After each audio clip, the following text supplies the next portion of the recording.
And we're live. Hello, everybody. I am Will Awake. This is my vanilla survival Bedrock Edition Minecraft world. Welcome back. It's been a while to my loyal viewers. It's been a while. I built a new computer that set things back, as you can imagine, but hopefully it will allow this to happen more frequently and with fewer issues. But I have still been playing. I've still been playing Minecraft. So I've got a few things that I want to show off, and a couple things that I want to do around the base. Some future projects that we could talk about that I'm very excited for getting to at some point soon.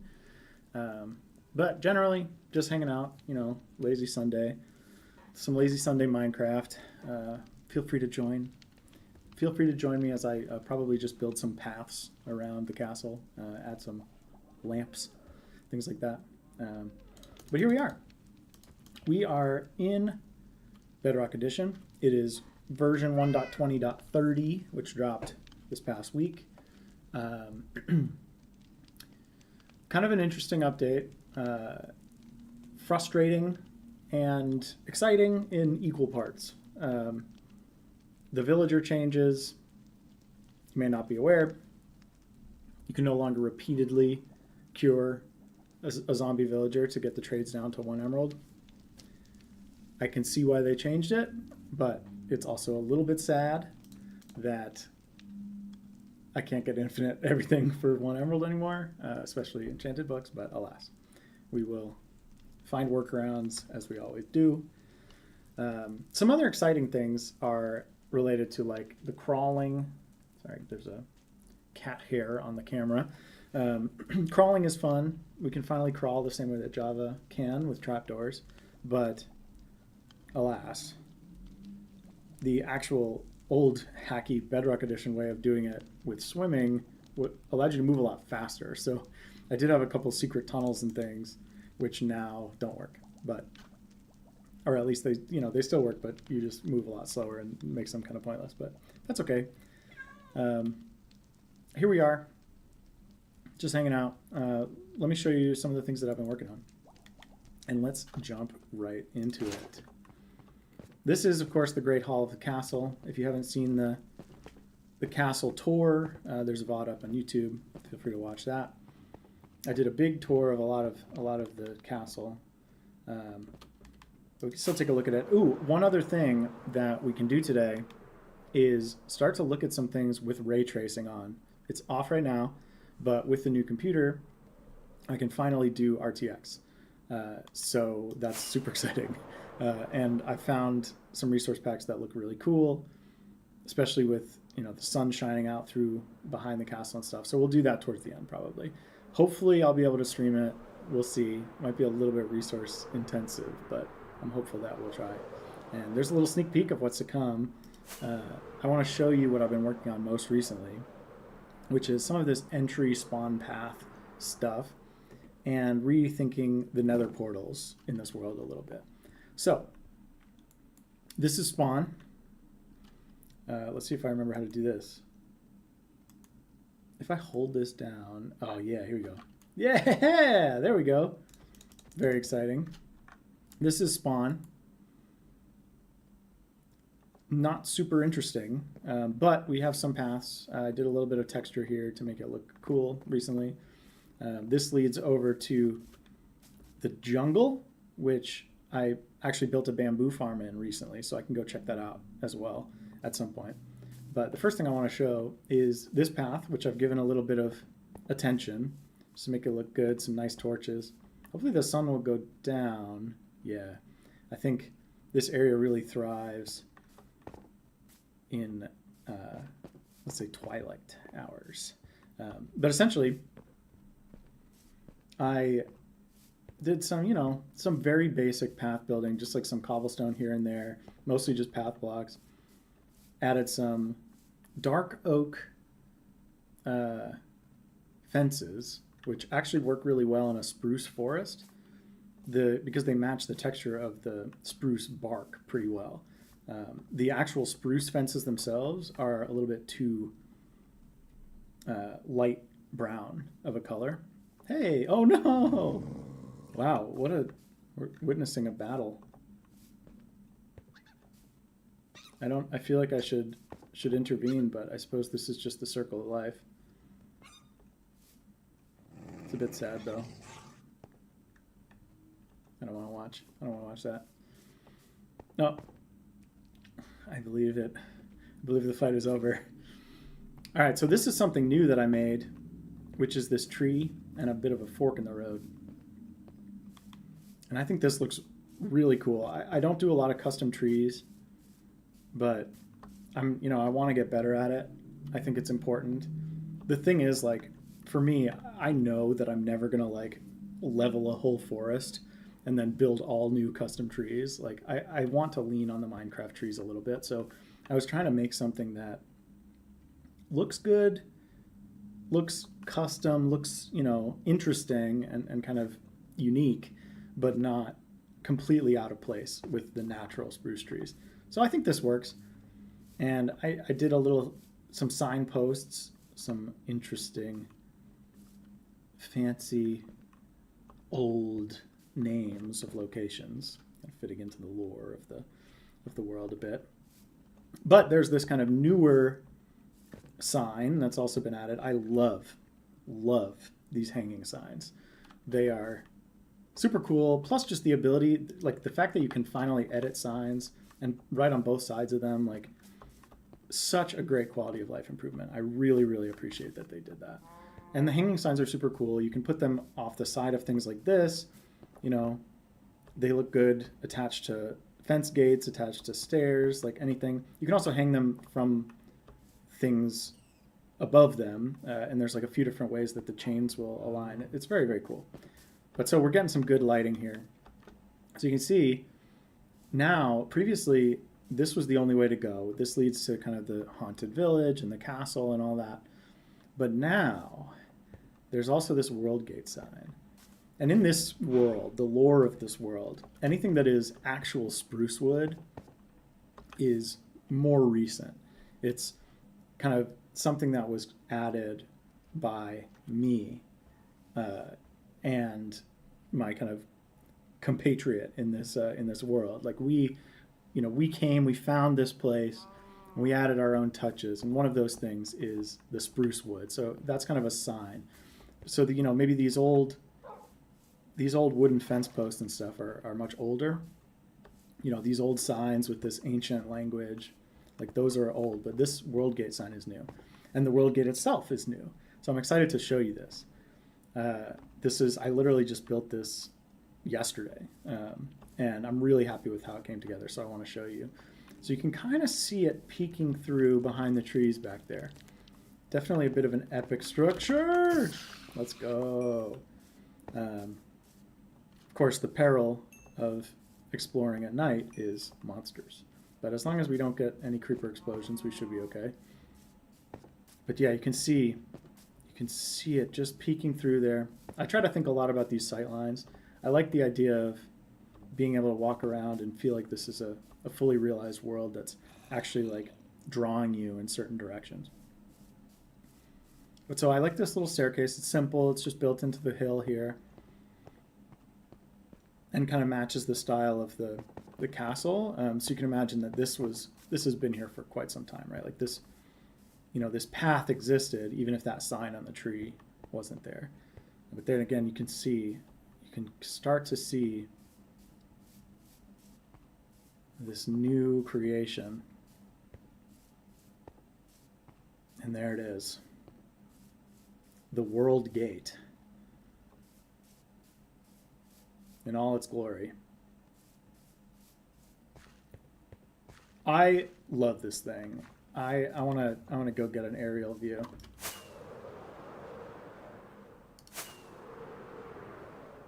There it is.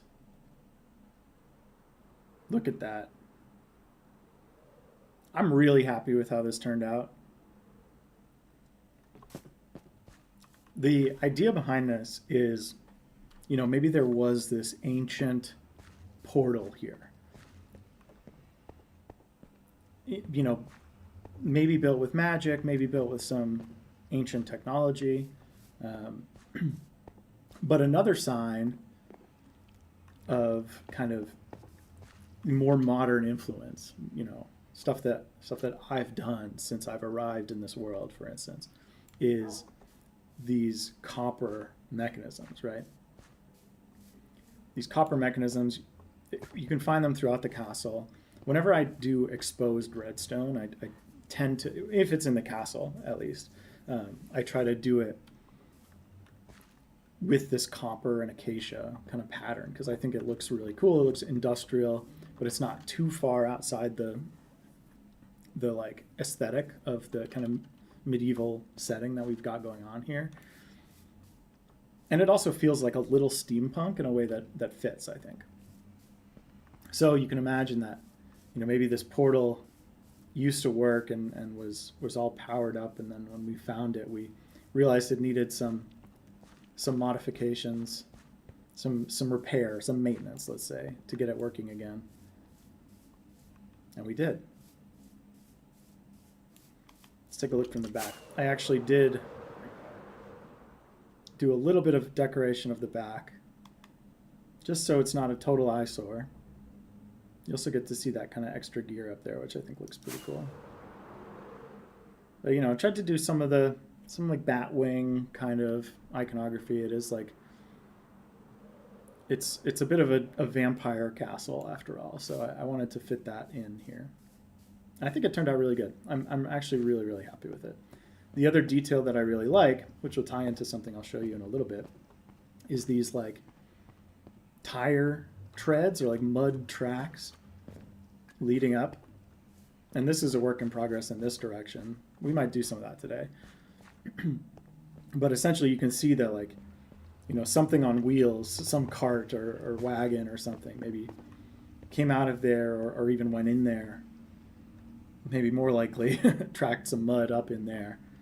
And I think that's a really cool detail. It makes this feel a little bit more lived in. And that's what I'm going for.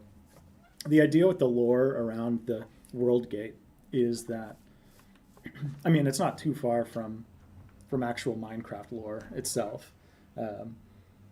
But the idea is that we, found or repaired this portal. We went through it, and that was where we discovered the piglins. And from there, we set up some kind of trade relationship with the piglins.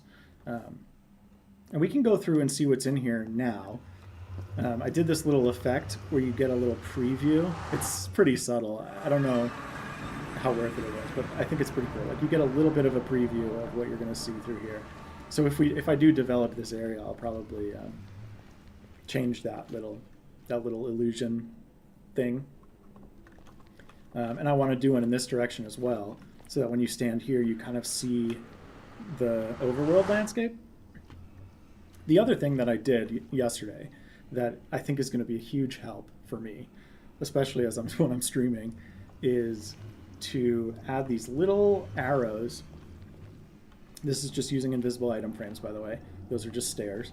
But to use these little arrows to show essentially which way you should face when you walk into another portal, because that's something that always annoys me when there's like a beautiful view as you step out of a portal, but you get through to the other dimension and you're just facing the wrong direction. And it's like, okay, well, I got to turn around first. So now I've added some of these to a lot of the portals in this world. But I want to add more. And I basically want every portal to have this little indicator so that I just know which way I should stand when I go in, whether it's facing this way or facing out.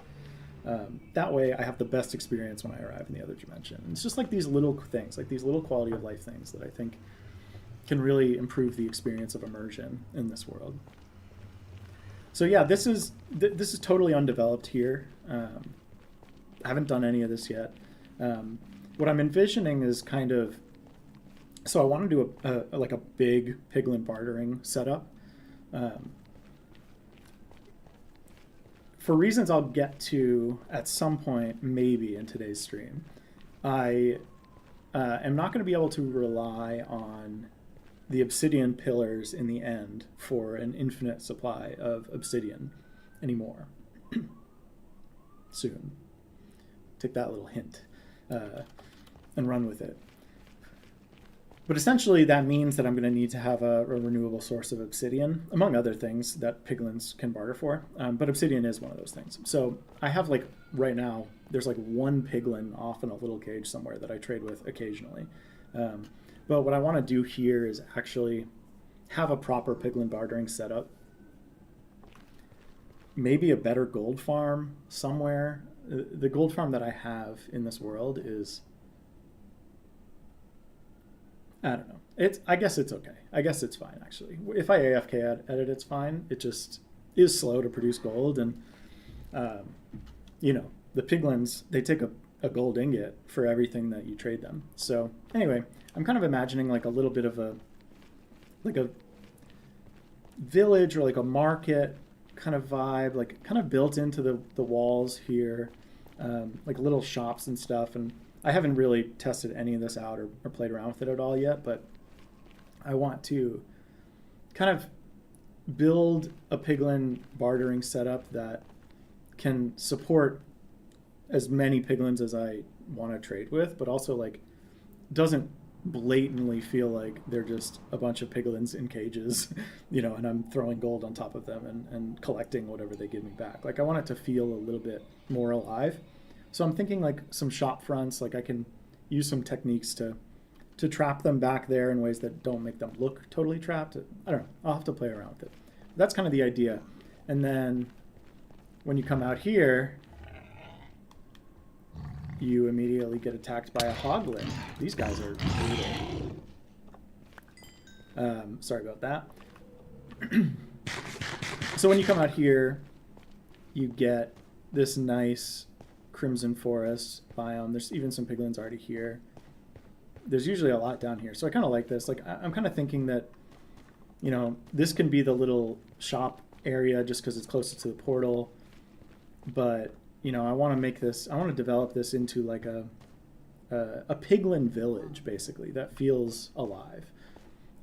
Very ambitious project. I clearly have not started on it at all, or even done any of the designing or anything. So very much something that is to come, but I think it'll be really cool. And it's something to get inspired about and start thinking about, which is always good to have. So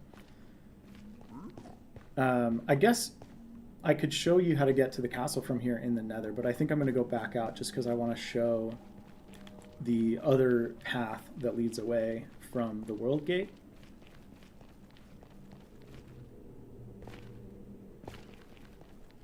Thanks to my little arrows, I know that I should face this way.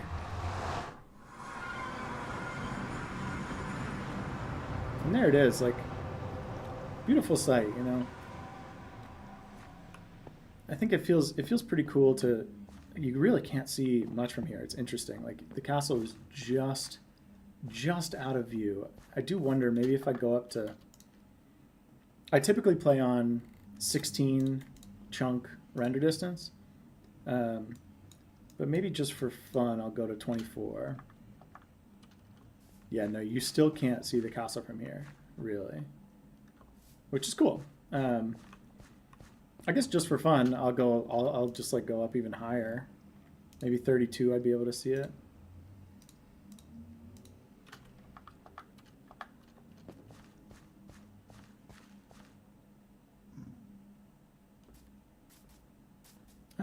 I'm not sure this setting is actually changing anything, to be honest.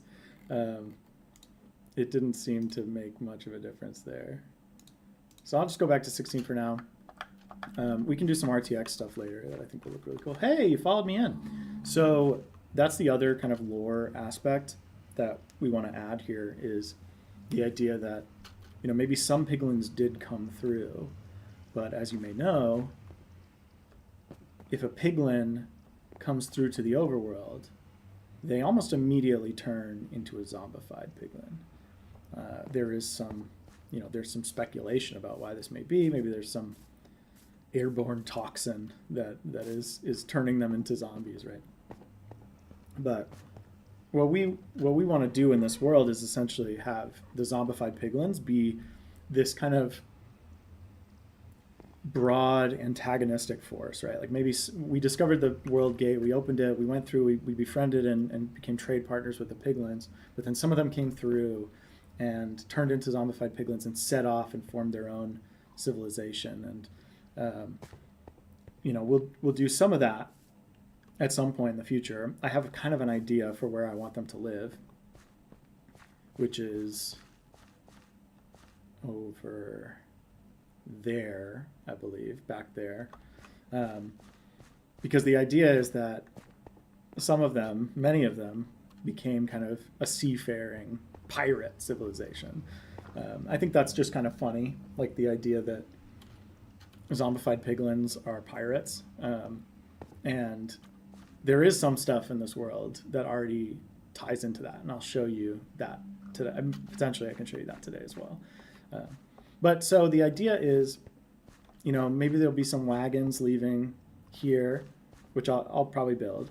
And then there's going to be a big stone bridge. Oh, here we go. Castle's loading in.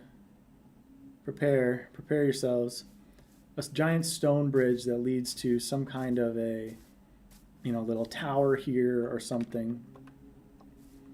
I'm thinking maybe there could be almost some kind of like customs thing, like maybe there's some. So our henchmen in this vampire castle are undead usually, like either zombies or I guess it's mostly zombies.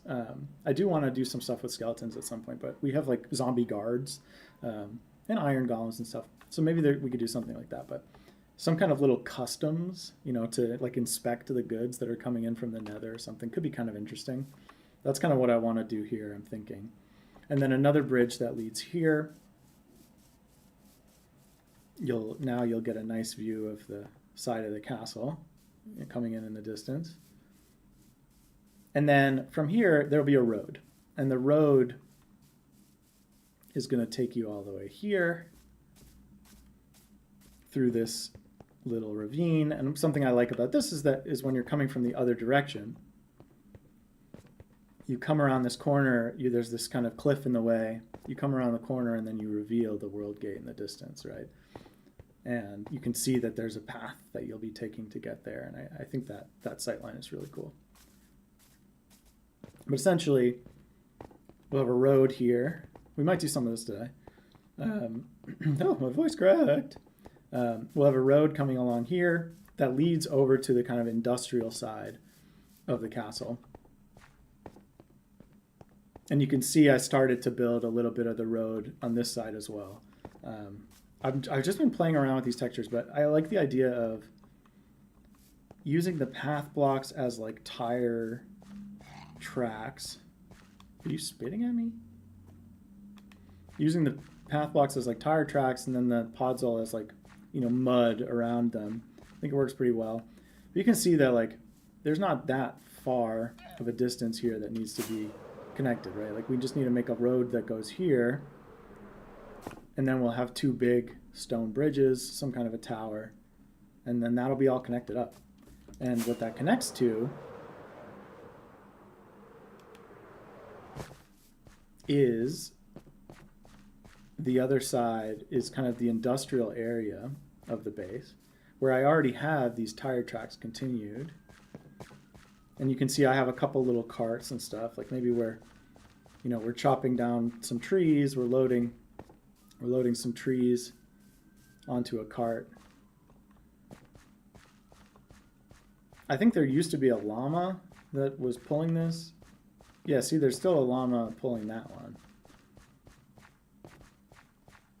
But yeah, so some little carts like this. I'm imagining some like bigger wagons as well. I was also thinking that like over on this side of the road, on this little plateau, this like plateau is kind of a cool spot because you get kind of this cool view of the castle and a little bit of the village.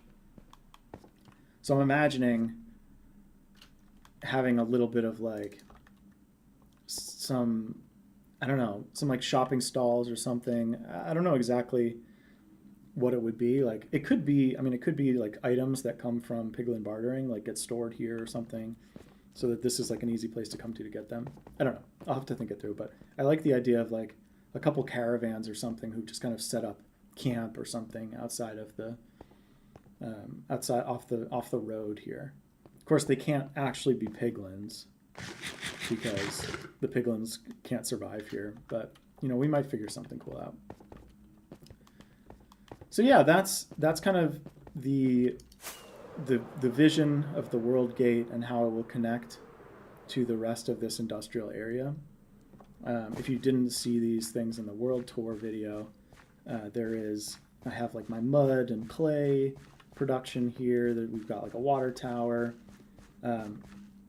This is actually super exciting. I want to show you this. And I think the best way to do it will just be to ride the roller coaster. So let's take a little roller coaster break. If you don't know, this is the way out of the castle to the industrial district. You can see the ship, which is a very exciting addition that has been in progress for quite a while and is finally done. And it looks absolutely amazing. But so up here, at the top of the industrial district, we have this crane. Still have some plans for this area too, like some more hot air balloons to kind of go with the warship. We've got this like hot air balloon under repair right there, hanging off the edge. So I want to do some of that stuff. But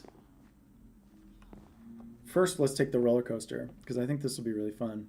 Unfortunately, in the latest update, something broke about it. I assume it's related to player height, but it seems that getting in this minecart doesn't trigger that observer anymore, which is annoying, because that's like a really useful mechanic. So I don't know if that's something that they'll fix or what, but I'm going to go ahead and get in here. Oh, it did. Oh, it's working again. Weird. I don't know. It wasn't working right after the update. But here's the roller coaster. So brace yourself for this. A little bit unfinished on that side, but everything else is pretty much done.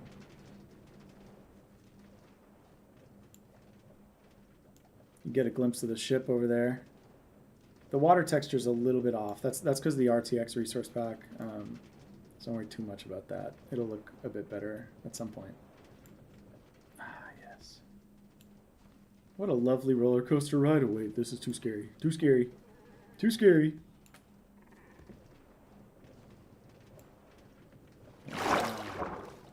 There's also an issue where for some reason water sounds are super loud. I think I have a resource pack. Oh, look at that. Very spooky. I think there's a resource pack that I had previously been using to lower the volume of water sounds, and I think it might have just stopped working. So that's like a Bedrock Tweaks thing, so I'll probably be able to fix that. And look at that ship. Whoa, whoa, whoa, whoa. The roller coaster is always a very fun time. Wait a minute, we going in here? Wait a minute, this is way too scary. Ah! Oh, that reminds me.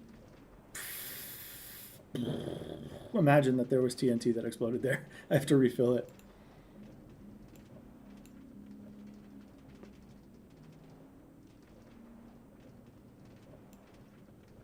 Oh my gosh. Oh my gosh. Ah! You know, I know how to have fun. Love this little part. I think it looks really cool. That guy, for some reason, always faces into the corner like the freaking kid from the Blair Witch Project. So I don't know what to do about that. But wait a minute. Are we not going to make it over? Are we not going to make it over the jump? Haha! Any excuse to ride the roller coaster, honestly. Yeah, the water textures are not. The underwater is not right now. That's just because the RTX stuff. And I'm probably the only one who cares or notices anyway. So. Wow. Out the top of the water tower. What a thrill. Whoa. Now we're in like a flume. So fun.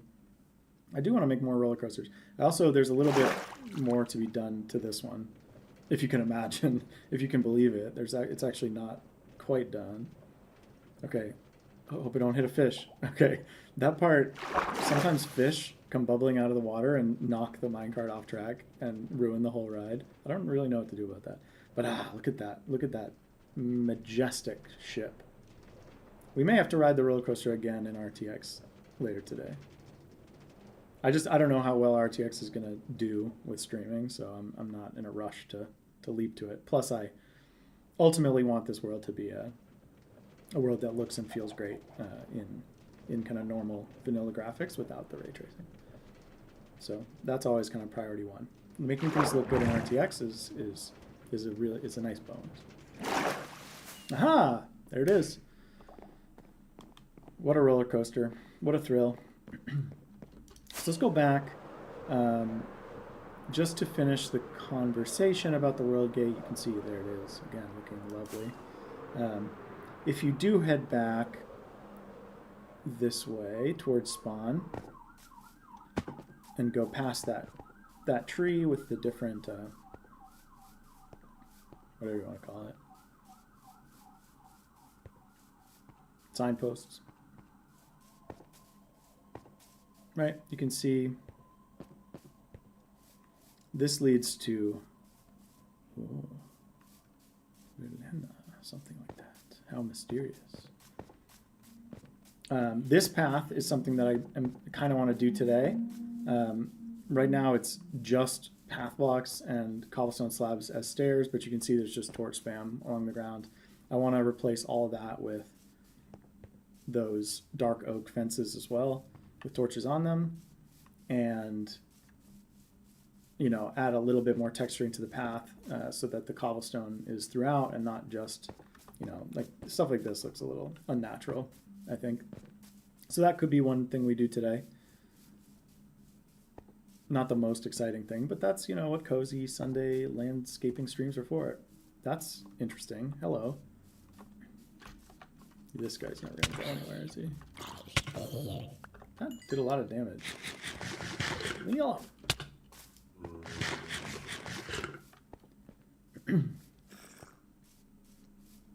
But you can see here is the actual okay. Leave me alone. Oh gosh. Okay. I'm actually they're doing a lot of damage. Yeah, so here's the approach to the castle. At night it looks particularly awesome. In RTX it looks particularly awesome, though this kind of light gray stained glass fog effect, which I think looks really cool, even though it doesn't look quite right in RTX, but that's okay. Yeah, here it is, the haunted spooky village, which is only half done. These houses are kind of done. Those old oak ones are still just the original oak buildings from when this world spawned, or the structure generated. But, I'll replace them at some point. I did go around and do the soul lamps, torches at least. Yeah, this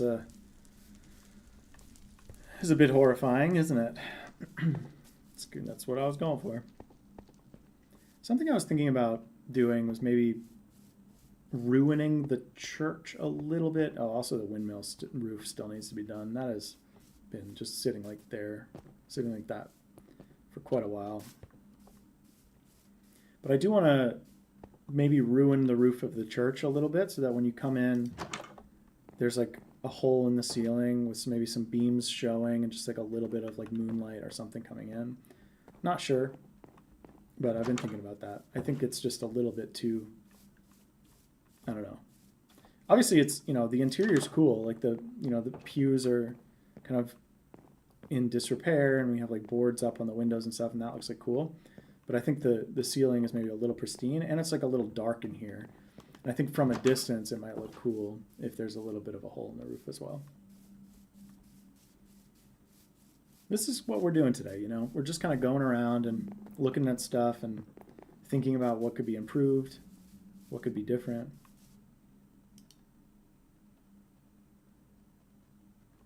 go ahead and open the secret door behind the waterfall and hope that these monsters don't make it to me in time, but they definitely will.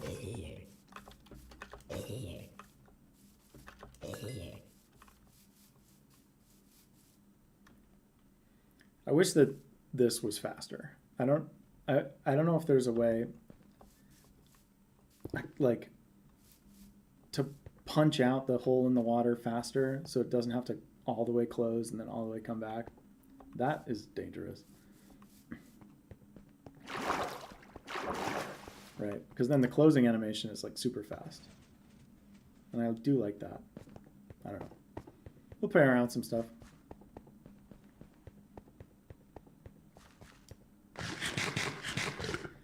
So what else? Yeah, the ship. The ship is super exciting.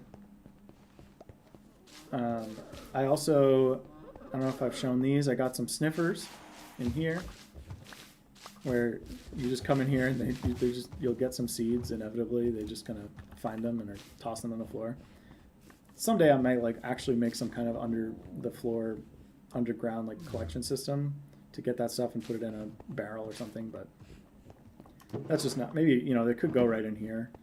That's just not a super high priority because those seeds are kind of useless and the plants are kind of pointless. So, but this looks really cool, I think. Like this hole in the ceiling, giving some natural light in here. That's kind of what I'm thinking when it comes to the church. So we'll see. I did do some stuff underground, which I want to show. Also, yeah, here's my villagers. My villagers who I can no longer scam out of all their hard work, which is probably good for them, but, you know, I'm going to miss those 1 emerald trades. But if I go down here, we can head into the prison, which, oh, look, you can see it's way too bright in here. There's some kind of a bug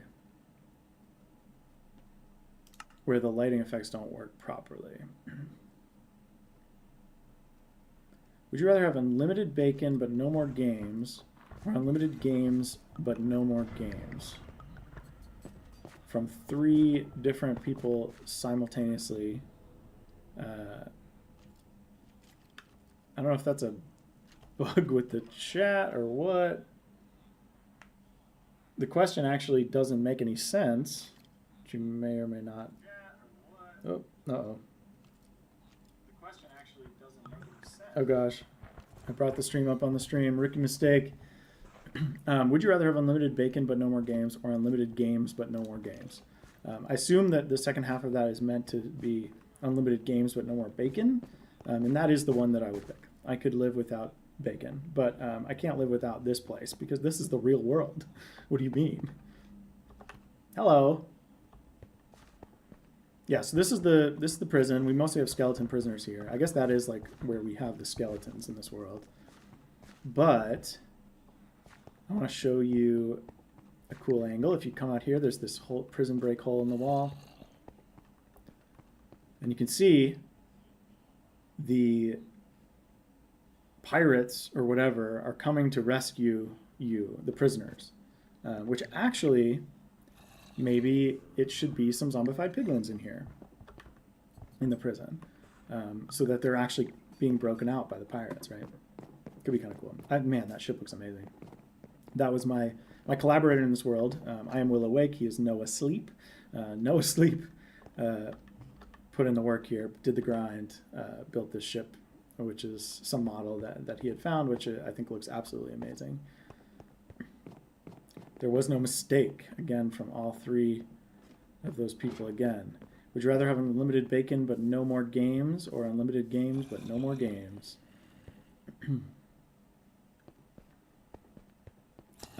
Neither. But yeah, you can see I had built this this little tent here before the ship was fully done. I had built this little tent here, and the idea behind it is it's kind of a camping spot for zombified piglin invaders who are coming and camping here and preparing to besiege the castle, let's say. But now that the ship is done, my fabric skills have been completely shown up. This is way too flat. I want to add some. I like the idea that this is like. Ultimately, I want to make another ship, like a crashed ship, right here or something, that has been stripped for all of the sails and all the rigging and everything, and like that's what they're using to build this.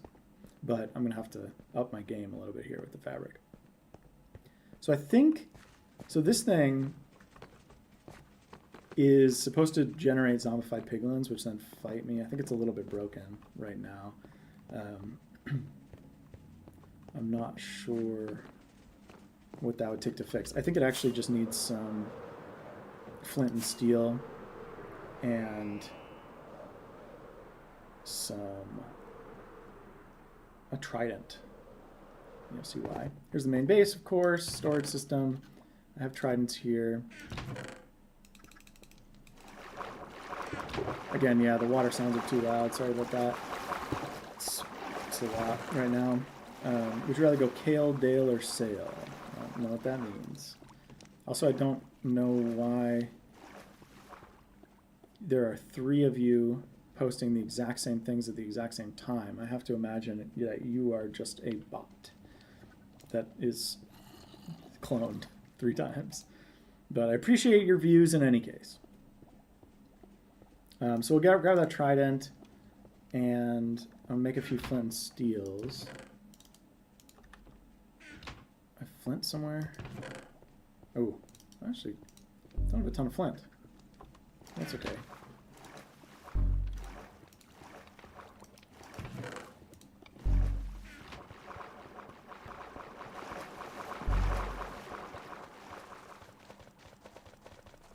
Alright, let's go fix that, and I can show you the little zombified piglin mini game that is there, which I probably showed in a previous stream, but, you know, I know that my... Oh, the rain, really? I know that my, you know, diligent viewers would never miss a stream, let alone one that happened a few months ago. The rain I'm not super thrilled about. We may just have to wait till it's nighttime. Okay, so the trident goes in here. And that's fine. And then we get flints and steel in here. And then the idea is that pushing this button, actually let me get out my bow. The idea is that pushing this button, ooh, that is super loud as well. The idea is that we start getting some zombified piglins generating here. And when I have enough of them, man, wow, the glass breaking sound is so much louder. Yeah, my resource pack for annoying sounds is definitely not working right now. So there's some issue. Essentially, so you get some in there, and then it's like you come in, that triggers the trident killer. They all start attacking me. They're chasing me. Very fun. It's like a little bit of a game. Ah! But all I have to do is hit this target. Oh! Did I get it? Yes. Ha-ha! I blew the bridge and stopped them from invading.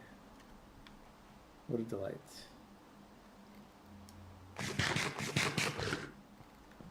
I like that. It's like a little, you know, always good to have a little repeatable activity. Just to keep the world interesting and to give you something to do.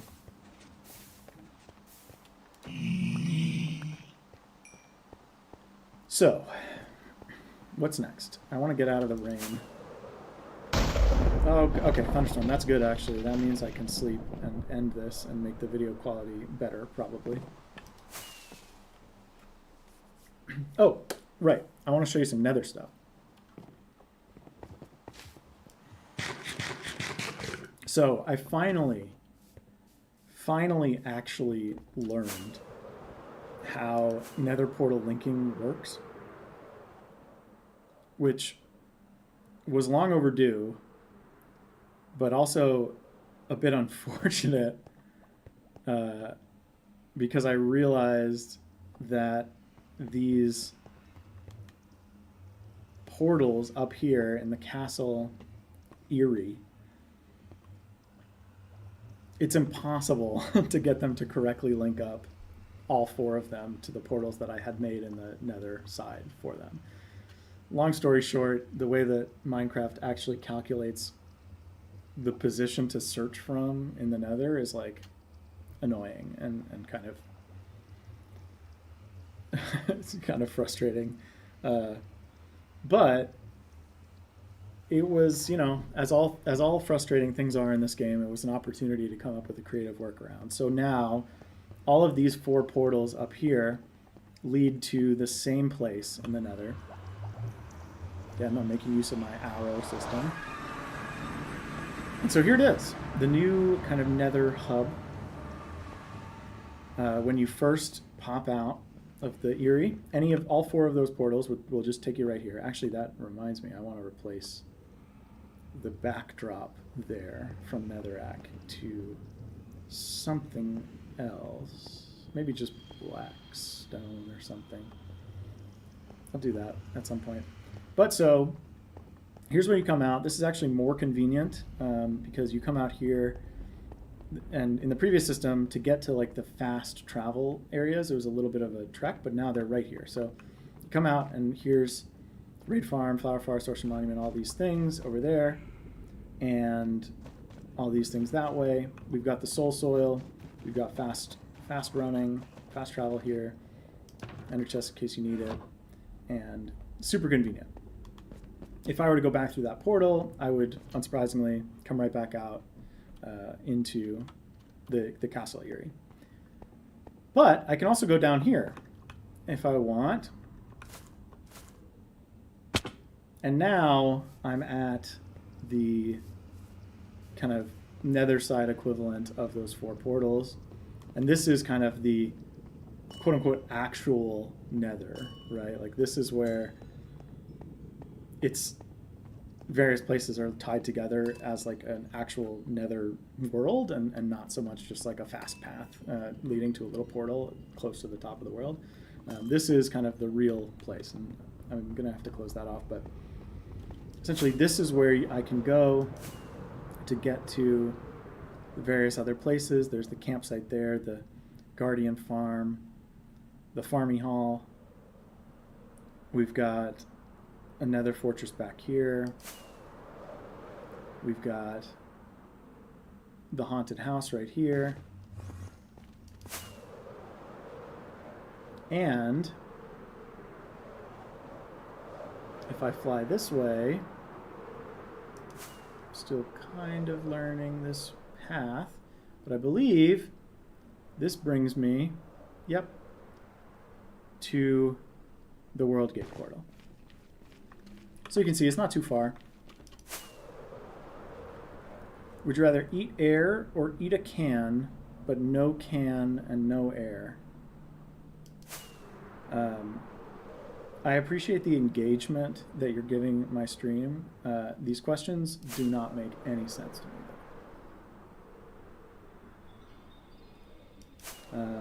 So I go back here. And yeah, you can see, so this is like, when you're coming from the nether side, this is the actual portals. And these are now finally properly linked up. So if I step into one of these,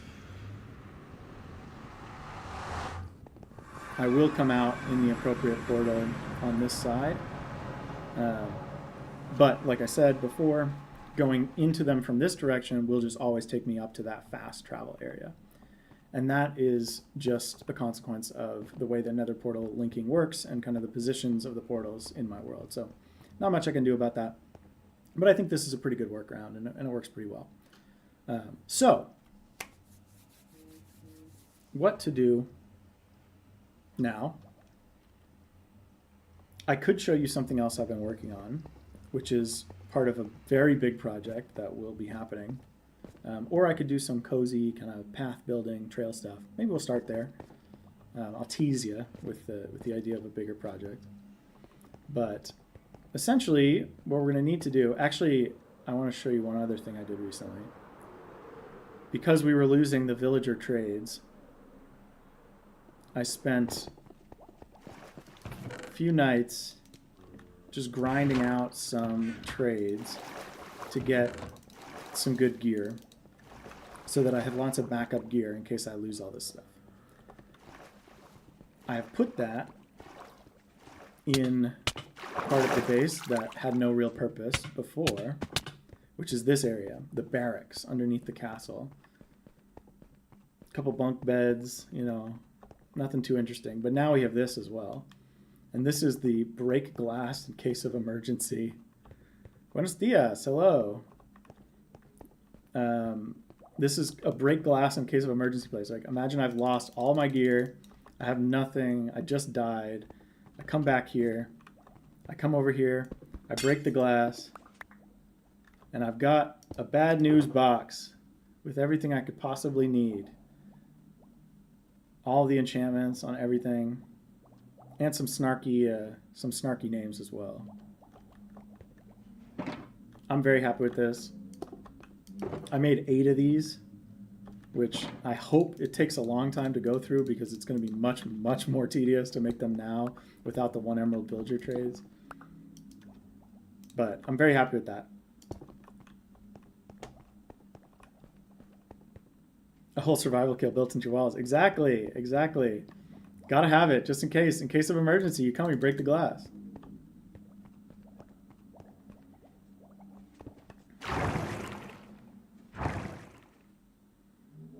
All right, so let's head back on up. I'm gonna grab some dark oak fences, some torches. I'm just gonna do a little bit of path building. I'm gonna need more than this though.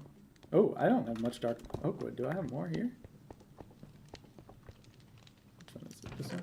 Oh, I mean, some. Not a ton. Are there sticks anywhere? Yeah. Alright. That should tide us over. So we got that. We got some torches. I'm going to grab some cobblestone as well. I guess I'll grab some. I have like a cobblestone box. Some slabs as well. This is, of course, the automated sorting and storage system. Someday I could do a deep dive on that if anybody's interested, but it's a little bit, there's a lot of crazy redstone insanity going on back there. And so let's head back to spawn. Actually, I forgot to show, I want to show the bamboo farm, which I also built between the last stream and now. There's the world gate, in case you missed it. The latest addition to the world. Very, very excited about that. How far are you into this? Seems like a ton of progress, methinks. Yes, this is my survival world that I started in December of 2019, and I've put about 5,000 hours into.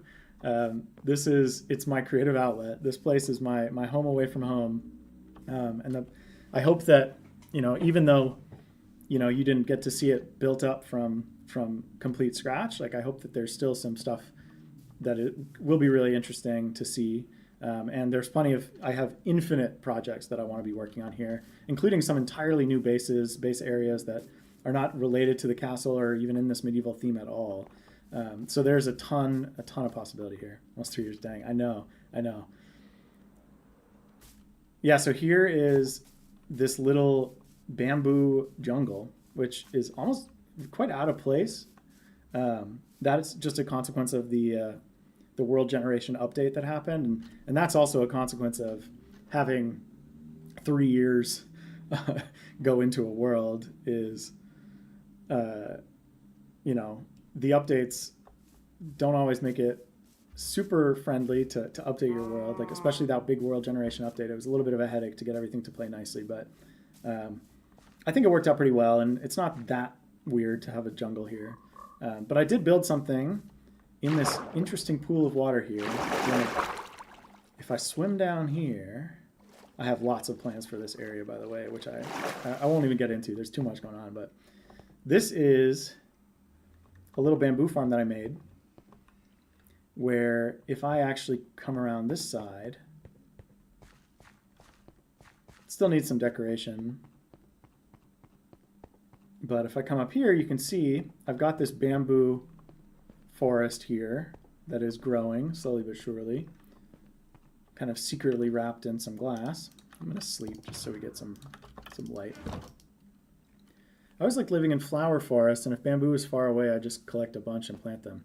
Yeah, I think that, yeah, bamboo is great because you can, once you get some from anywhere, you can kind of bring it anywhere you want and make like a giant bamboo farm. I think for me, I just happen to have this tiny little jungle right here, right next to kind of spawn in the main base. And I was just like, why not put a bamboo farm there, you know? So you can see here's my bamboo growing up. And if I go back over here and push that button, which I want to make, at some point I'll move it so that there's a button a little bit closer to that window, I think. But if I push this button, I can run back over here.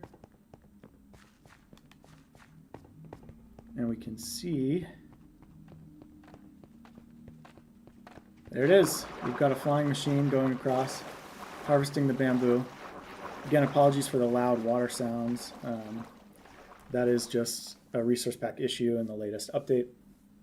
So you can hear that water because that's actually bamboo flowing into the storage system, or at least into like the storage for this farm. But yeah, this is coming back. This is a Silent Whisper design with a couple modifications just to make it fit in this area. But essentially, we get the flying machine go across, collect a bunch of bamboo. Bamboo, as you may know, is even more valuable now after the 1.20 update because you can craft bamboo into bamboo wood and bamboo planks and make anything that you could make out of other wood out of bamboo. And bamboo is way better than normal wood in terms of getting massive quantities of it, because you can actually build an automated farm. You don't have to manually plant trees. You don't have to manually chop down trees or have some kind of crazy explosion system or something. Like bamboo just all comes in here. You see it all flowing into the system. There should be enough of it that it might actually start to collect in here. Essentially, this is all just flowing into another Silent Whisperer design, which is this kind of infinite minecart chest storage system. There's actually a bunch of stacked minecarts with chests right there, and I can put more in if I need to. These are all being pulled from this minecart with hoppers. So if I pull a stack out, it'll replenish really quickly. We've also got some flowing into this chest in case I need a bunch of it. And that's going to be pulling from all of these. So it's essentially infinite storage. The only limiting factor is how many minecarts I dispense and have sit right there. So nice little like quick infinite storage system. It's useful for when you have a lot of the same item. Love your bamboo setup though. Thank you. I appreciate that. I think it looks cool. I mean, you know, it's a work in progress, but like what I've found is I really like to, anything where any kind of like farm or area where like you have to just go and stand somewhere, like I found that, you know, in the 3 years, in the thousands of hours that I've put into this game, into this world, like I found that those things are a lot more fun if they're actually visually interesting and like engaging in some way to stand there and look, as opposed to just like, you know, if I were to just go into a tiny little 1x1 room and pull a lever and just stand here, right? Like that's not nearly as interesting. I also have plans for this area, and kind of as I alluded to, there is a bit more down here, which I've kept a little bit close to my chest for now, but I have plans for this stuff, and there's going to be a lot of,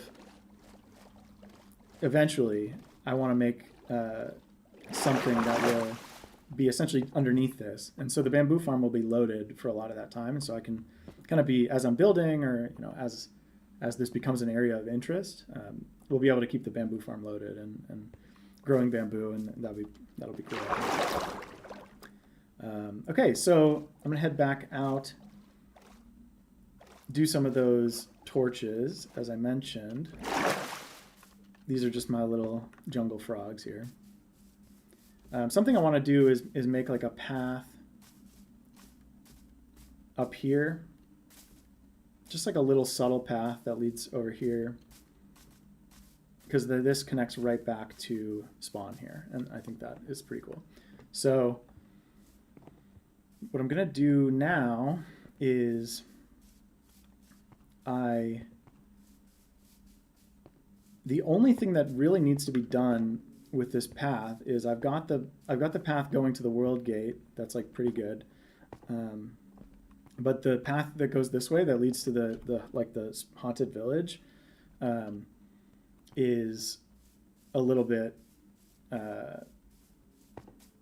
it's just I haven't done all the torches or anything. There's a lot of torch spam. There's a lot of just like random stuff. So I want to just clean this up a little bit so that everything from here to the castle is essentially done. And I think that'll feel really nice. So I think what I'm going to do is, while it's daytime, I'm just going to do some of the cobblestone stuff just to really make the cobblestone feel right. And I found that the most effective way to do that is to actually walk backwards. So here's where it starts to be done again, right? Like I have these soul lanterns and stuff. This leads into the spooky village and up to the castle. You can see the world gate over there.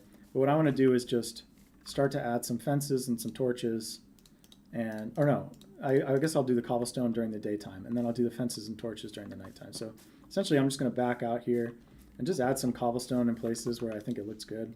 I'm not putting too much thought into this. I find that the best way to build stuff is to just try, just see how it looks. It'll either look good or it won't look right, and you can always change it really easily. So I'm just gonna go ahead and put a piece of cobblestone there, and let's put one here. We'll go ahead and add like maybe a couple there. Right, we're just adding a little bit of texture just to draw together like these cobblestone slabs, which are really useful for stepping up, but they don't, because we don't really have like a path block slab, or even a grass slab, or even a dirt slab, really. Though jungle wood slabs work pretty well for just plain dirt, but there's really nothing that's like perfectly path colored. So cobblestone looks pretty good, especially in like a nature-y setting, right? So the trick is to just have a little bit of like texture just to make it feel, not sure, I actually don't know about that. I don't think that would be right. Also, like, this area, this staircase is like kind of steep. Like maybe this should just be like a stone staircase. Maybe I'll try that. I'll get some stone bricks. I unfortunately struggle at building regular houses. My bases are almost always underground or dug into a cliffside. I can totally relate to that.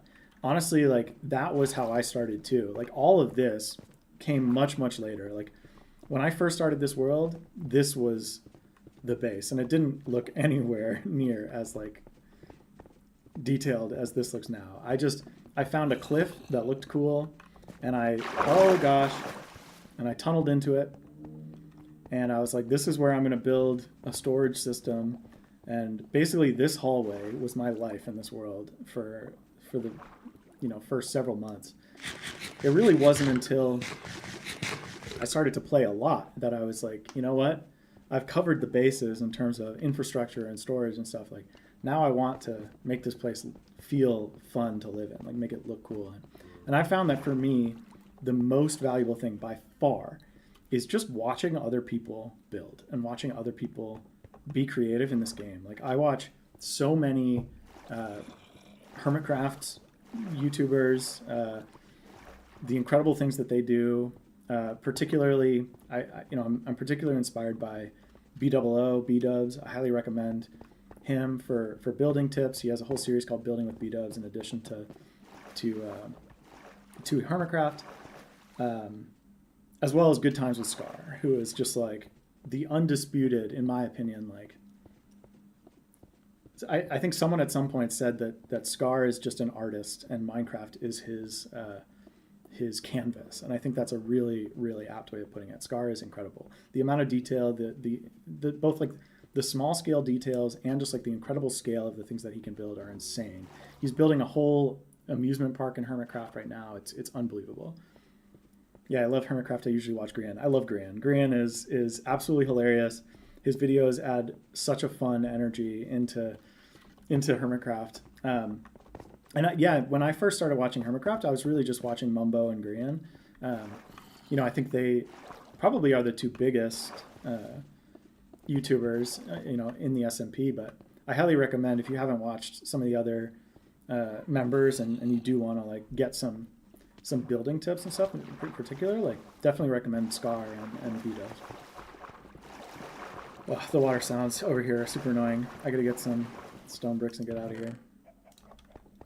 Also, okay, so it's like getting dark too, so I think I'll do some torches. And I guess I'll just keep working backwards. I think that's working pretty well. So I'm gonna get rid of these torches that are here. Now that it's dark, it gives me a bit of a better sense of what the lighting will look like. So I'm gonna do this. And it starts to get pretty dark here quickly because we have the soul lanterns, and I don't want to interfere with that too much. But so I think I may, actually I'm going to grab some soul torches,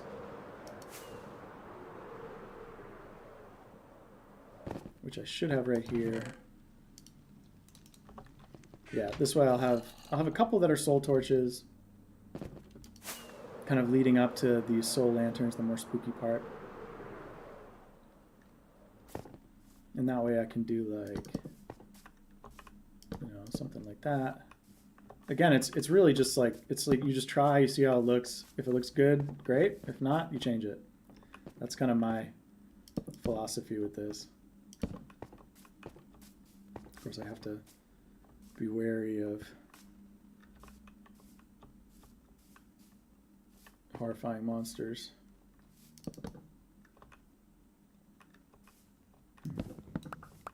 I'm not sure about that. Maybe I'll put it up here.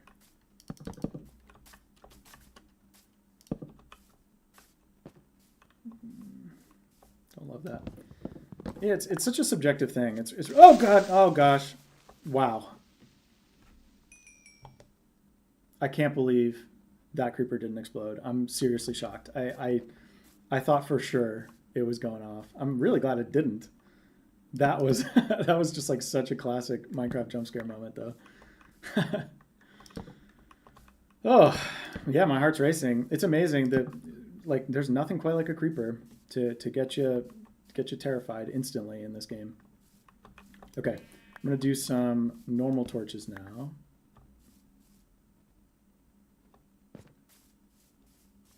These wolves, so violent. Let's do something like that, and then I'm gonna put a real torch there. Yeah, and I think this is a good division. It's like you get here, the lights are a little bit dimmer. Maybe I'll do it one here as well, actually. Oh god, again, these guys.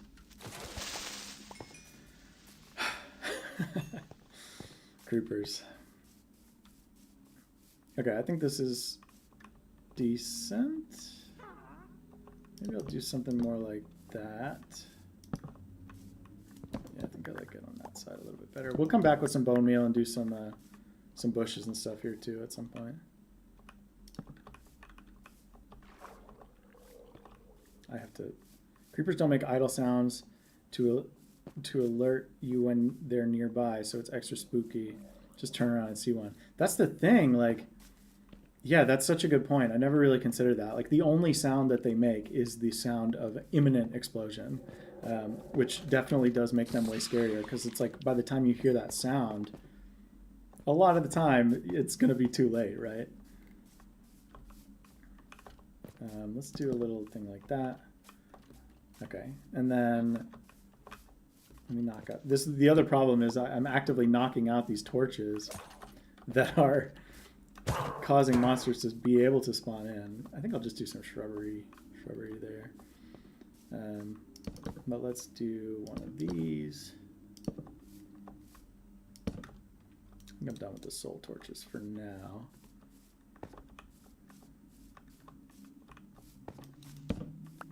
All right.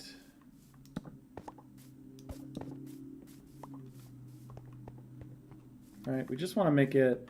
like I'm not trying to, you know, totally spawn proof this whole path or anything. I'm just trying to add enough light that it's kind of obvious where you're meant to be going. I mean, the path helps with that too, obviously.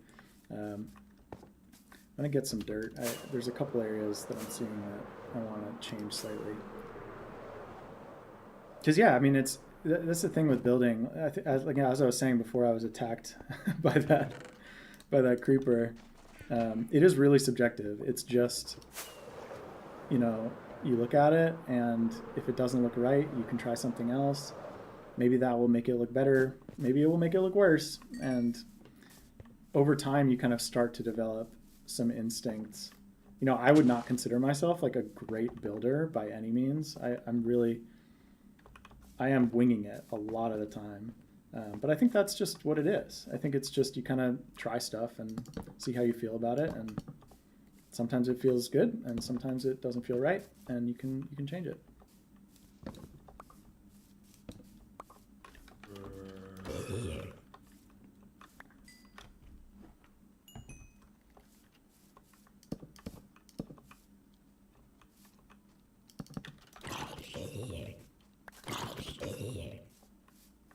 Let's do that.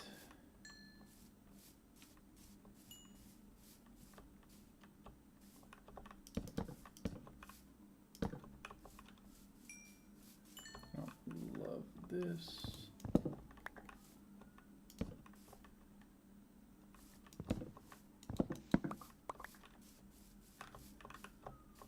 There's another creeper. I saw you this time.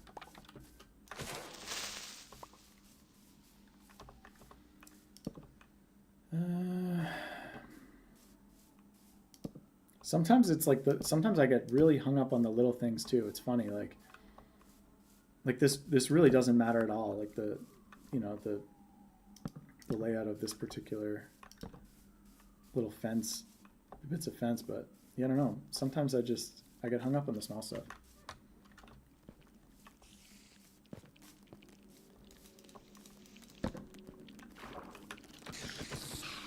The other, like, you know, philosophy, I guess you could say, that I have in terms of building is it is okay to come back and change stuff later. And I do that all the time. Sometimes, you know, you give it your best shot in one instance and it's going to work great and be perfect and you'll never have to change it. But a lot of the time, you'll come back later and find new inspiration, or, you know, something else will come to you and you want to try that out. And I think that's a really fun part of the game too. It's because, like, the world is not just, you know, I'm not just painting a painting that I am then going to, you know, sell, and it will never and I won't get to work on it anymore. Like, a Minecraft world is it's a living, breathing thing to some extent, right? Like, you can change it whenever the whim strikes you.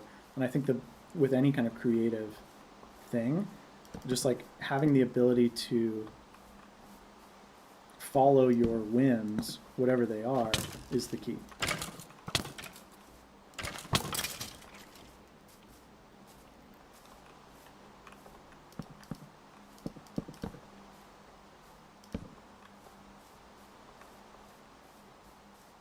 Are we getting close? I don't really know. It's a long path. It's a little bit longer than I remembered. There's also, this is definitely, yeah, there's this weird lighting glitch.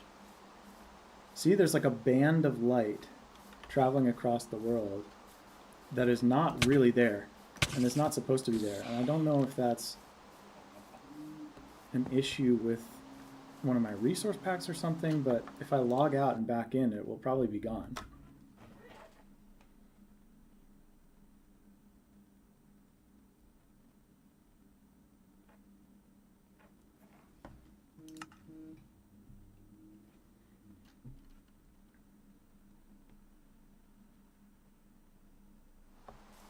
Yeah, see? Now it's gone. It's really weird. I don't know what the deal is with that thing. Of course, now it's raining. There's also like a rain bug where sometimes it looks like it's raining, but it's not actually raining. I don't know what's up with that either. So It's starting to get light again. Yeah, I think the sun's coming up. I'm gonna put a pause on the torch stuff for now. It's much easier to do when it's dark. It's just the ants getting away. Yeah, I think that's right.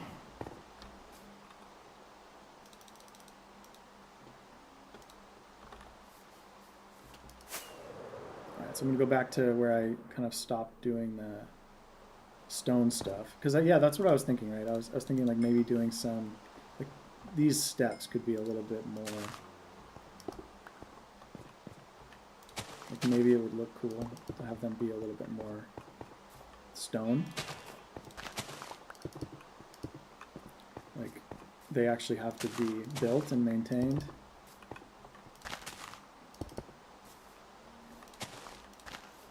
Again, with this, like I'm going to go back and, you know, I don't want this to just be alternating. I don't want this to just be alternating like cobblestone and stone bricks either. So everything's just revisions. One of those. Put away some of this junk.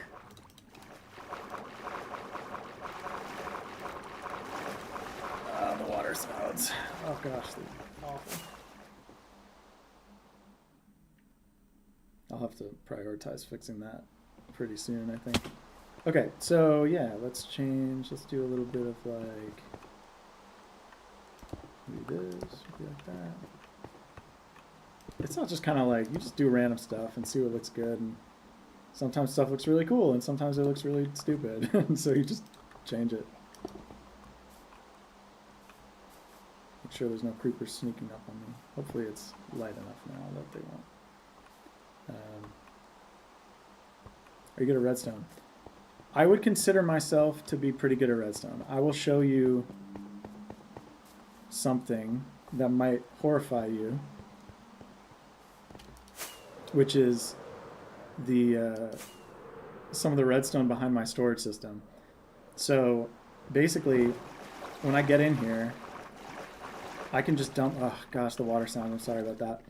When I get in here, I can just dump all my items into like a storage system chest. Anything that I want to be smelted, like these things will all be smelted automatically. These things will not be smelted, but they would be if I turned the lever on. There's a lot to the storage system, so I'm not going to get totally into it. But essentially, all those items then go into these like bulk containers for things I have a ton of, or here's like all the different colored stuff. Like everything goes in here automatically.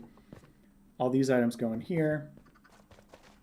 And then any leftover stuff is going to go into either, you know, unstackables or this crafted items thing, this natural items. These are like multi-item sorters. And then this is all garbage. If I push this button, it would dump all that away. And I'll show you some of the redstone behind this. That explains all your little contraptions. Yeah. The thing that first got me interested in Minecraft was mostly redstone, honestly. Because I like that kind of engineering project. I like the little constraints that having to do it in a physical kind of, with physical components that take up space. Like those challenges are really interesting. But yeah, here's the redstone behind the storage system. It's pretty insane.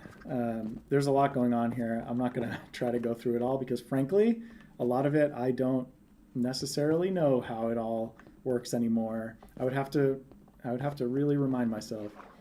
But yeah, it's nuts. It's nuts. Oh gosh, and I've fallen into it. But I can show you another little thing that's kind of cool, which is oh damn, yeah, I know. It's nuts.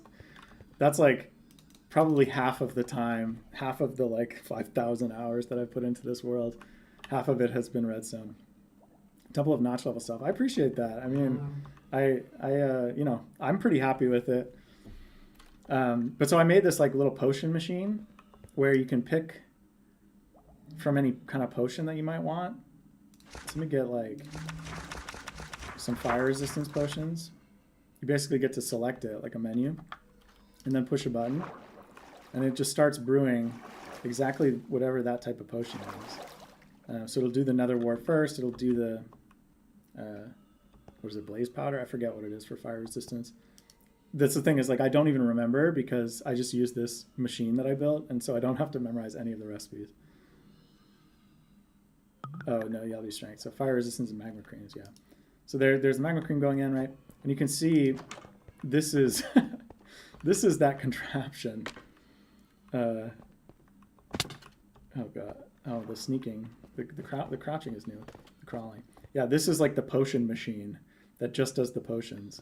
This is like unstackable item sorter using LAs. This is like a ton more sorters. I actually have a little bamboo farm back here too, which is not very efficient. This is just like the madness area. That's so advanced. I want a potion machine like that. Yeah, yeah. I mean, it's cool. And honestly, like, it wasn't the hardest thing in the world to engineer. It's just a matter of kind of knowing which ingredients need to go into which potion and like having a system to. I mean, yeah. When I say it like that, it sounds. I'm simplifying it a lot, obviously, but you know, that's the kind of thing. Like, I would work in a creative world. I have a creative sandbox world where I test out a lot of my redstone stuff, and you know, that was definitely like a few days of messing around trying to figure out something that works. And ultimately, then it's just, you know, copy it into the world and use it and forget how to make any potion. Okay, I'm sick of the rain. Is it? Oh, it's daytime though. Let me show you, speaking of redstone, let me show you my sandbox world, my creative testing world, where I have a lot of this crazy stuff. I can actually show you the potion machine, which was something I did quite a while ago, but it's still pretty cool.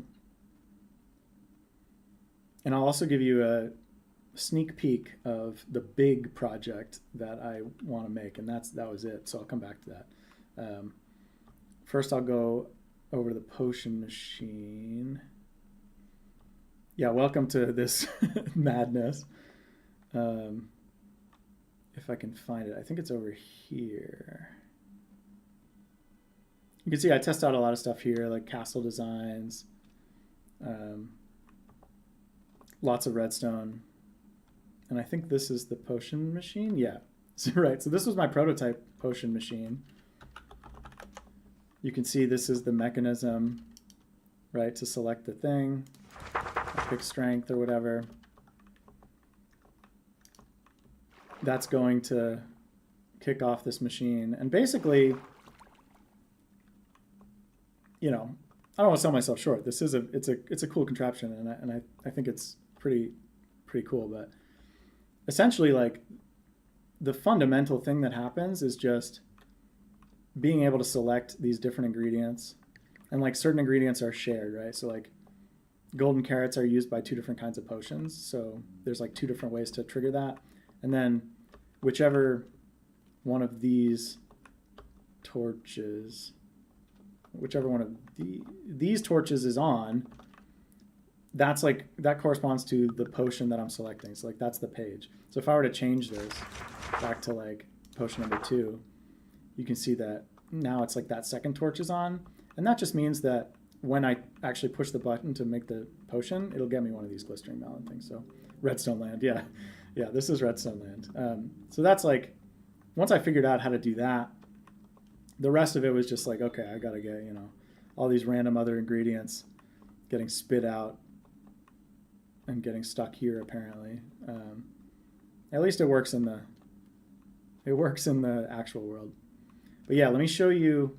So this is the thing I want to show you now is the next big mega project.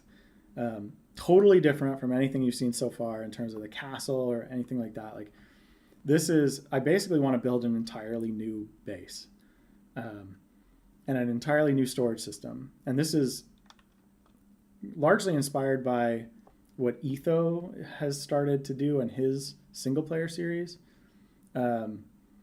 Because he had the brilliant idea of making a base in the end.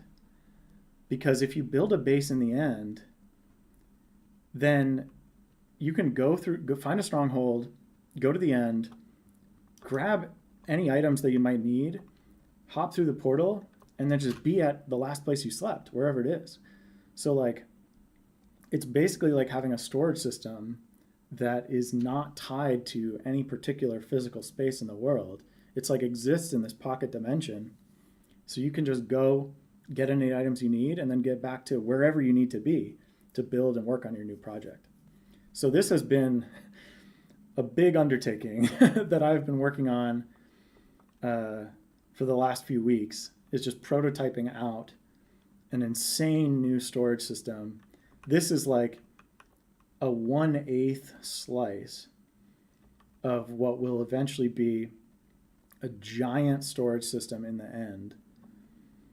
And the way it works is basically like you can, I mean, there's so much, I don't want to get too much into it, getting all sciencey with your base. I like it.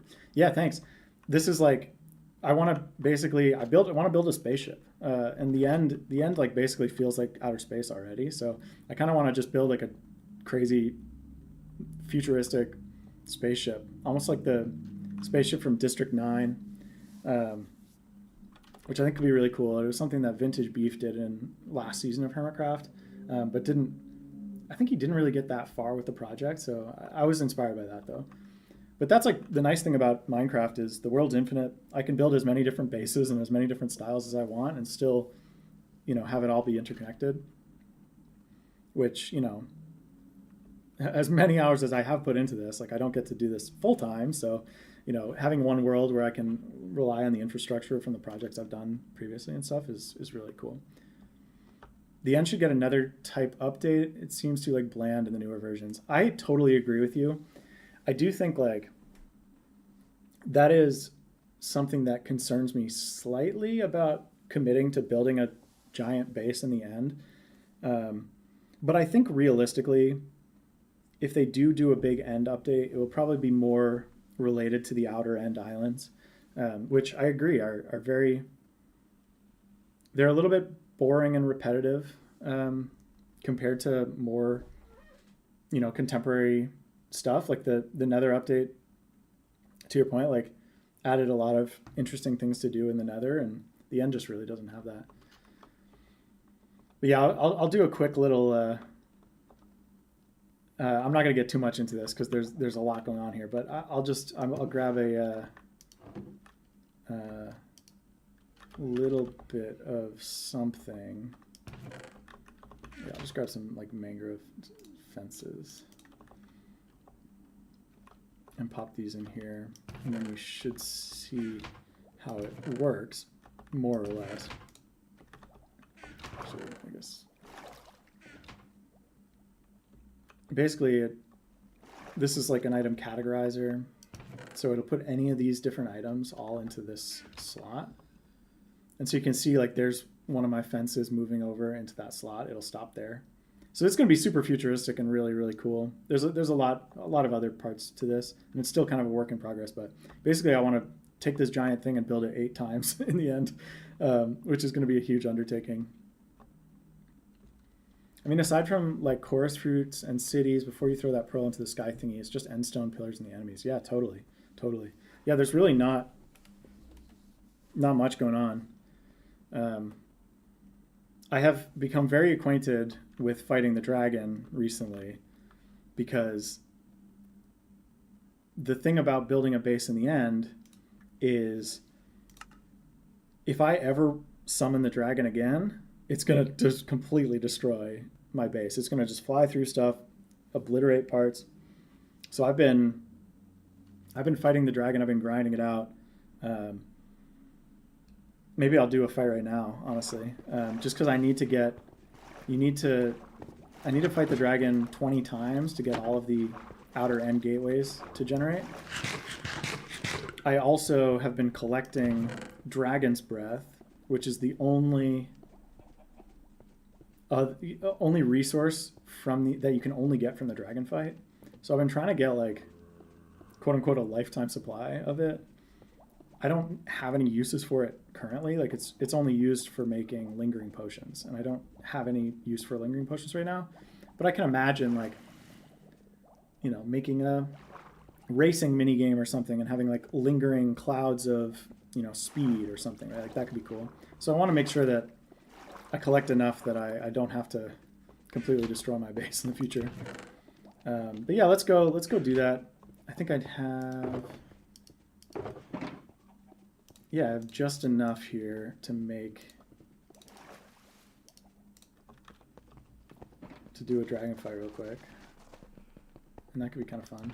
You can see, you'll get to see I kind of cleared out a few of the, or I've cleared out some of the area for the where the new base is going to be. Just dump all this stuff in here. I'll come back to the landscaping later. I mean, judging by that, you seem to already have got a lifetime supply. Yeah, I mean, fair point. I do have 4 shulker boxes full stacks of Dragon's Breath. The thing is, like, if I ever, it's just hard to know how much I would ever need, you know. Like, I was trying to do some math for this. Like, I think the amount that I have currently, I literally have, like, let's see, I got my TI-89 here. I have 4 boxes, 27 stacks in each box, 64 items in each stack. Each Dragon's Breath makes 3 lingering potions. So that's 20,000 potions, lingering potions I could create right now. If I divide that by 365, that's like 56 lingering potions a day for 1 year. Arguably plenty, but also who knows. That nether spawn, wow, it's so cool. I really appreciate that. I actually I was showing this off a little bit earlier in the stream, I think before you joined. This, I just did this super recently. I finally figured out how nether portals work. And so this leads me to my fast nether highways, which lead me to various places. But I can also pop down here to the actual nether, which more directly mirrors those portals in the overworld. You can, right, so like I can fly around here. I've got some stuff. Like I can come back if I'm heading home. I come back to the castle. I come stand right in here, and this will actually take me perfectly into the see the portal structure that matches that. I'm pretty proud of it. I think it's really cool. But then yeah, when I go in from this side, it takes me up here so I can get to the fast travel stuff really quickly. You have a fireman's pole made of a vine. Amazing. Yeah, that's a really funny way to put it. It is essentially a fireman's pole. So I'm gonna need a bow. Oh, you know what I forgot? Arguably the most important thing when going to the end, at least at this point. Get the elevator down.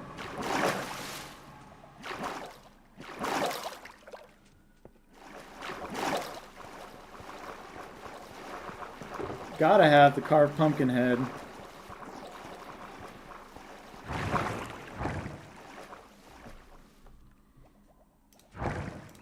Carved pumpkin head, you may know, prevents the Enderman from getting aggressive if you look at them. But this is unusable. Hold on. This is one resource pack that I consider to be a fair game is the no pumpkin overlay.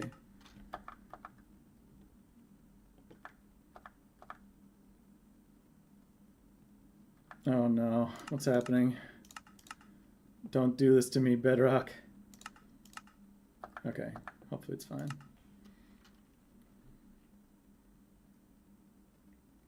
The carved pumpkin, too useful of an item. The overlay is a bit gimmicky. I consider it fair game to use a resource pack that removes it. I don't even blame you. Having that pumpkin face on my screen is so annoying. Yeah, I totally get that. I also think like my general philosophy with this game is I try to keep it as vanilla as possible. But if there are little things that can be done just with resource packs, that don't require enabling cheats, which are not enabled in this world at all, then I think that's a pretty fair game. That's how I have invisible item frames as a resource pack. I have invisible armor sand, stuff like that. Like those are all totally fair game. Like I don't have cheats on. I have, like, if I tried to activate cheats, it would, give me that warning. Right, like, hopefully, yeah. I don't want to do that. I can still get achievements in this world and everything, and that's like the main goal. Because as soon as you turn on cheats or create a mode or anything, like, I think that takes all of the sense of accomplishment out of survival gameplay almost immediately. So let's go in here.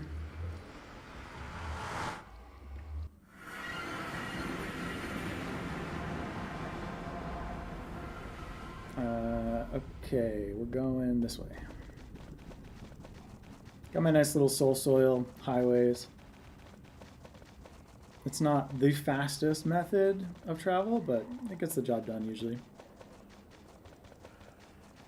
I'm planning on having an end portal that's even slightly faster to get to than this one, since if that is going to be my main storage system, I'm going to want to be able to get to a stronghold really, really fast. And there is another one that's decently close as well.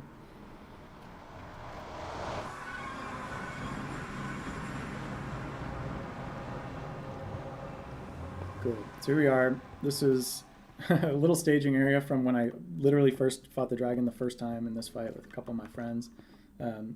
Originally there were 3 of us who played in this world. Now there's 2, though a lot of this is it's mostly me. It's mostly me. All right, here we are. So you imagine you land here. I'm going to probably mine out a lot of this end stone, if not all of it. I kind of want this to be totally floating. And then, yeah, you'll be able to see a crazy looking spaceship right here and fly into it or something. You can kind of see I've laid out the size of it. This circle perfectly will fit in that kind of giant storage system that I'm working on.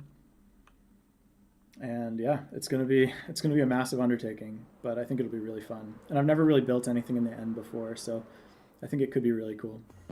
You should customize your end spawn maybe. Yeah, totally. That's definitely in the cards. I have like as I mentioned, there's a different stronghold which I'll use that will actually become like the main one, I think. And I definitely want to customize it. I have some ideas. I kind of want to make like a giant portal. I mean, obviously there is a portal, but like I kind of want to decorate it so that it looks like, I don't know. I kind of want to tie together the like medieval steampunk elements into like the total sci-fi spaceship element somehow, like, like actually using steampunk technology to like tear a hole in the fabric of space-time, and from there, like the technology's only gotten more advanced, right? Like I think that's kind of a cool idea. We'll do a quick dragon run here. I've gotten pretty good at this part.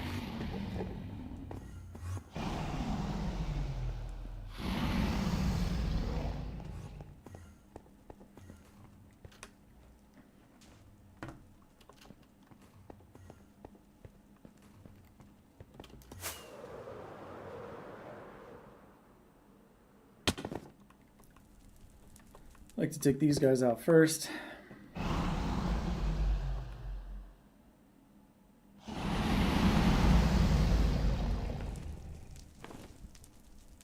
There's the dragon. Blast protection on the boots helps. Steampunk is a better fit for Minecraft rather than sci-fi. Maybe they could do more stuff with copper, but I don't know. Yeah, I agree. I generally agree.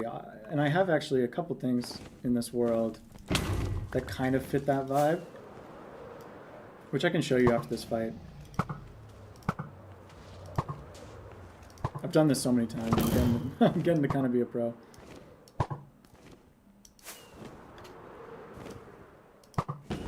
Though I still have to do it like 8 more times, I think. Is that all of them? No, 1 more. Oh! Dragon! Alright. Come on down.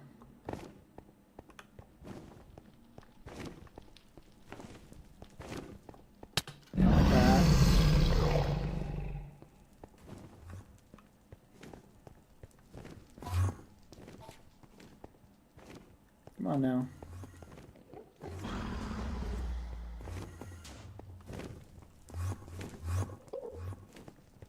Yeah, it's so nice to be wearing a carved pumpkin head and not have to worry at all about the Enderman right now. And I think, like, I don't know what I'm going to do about the Enderman when my base is here.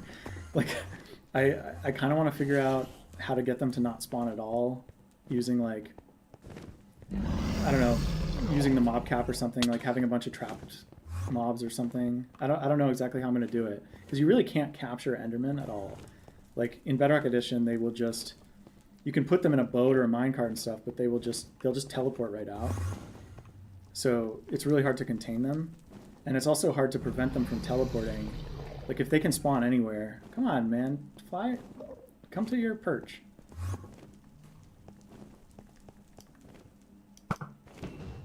There we go.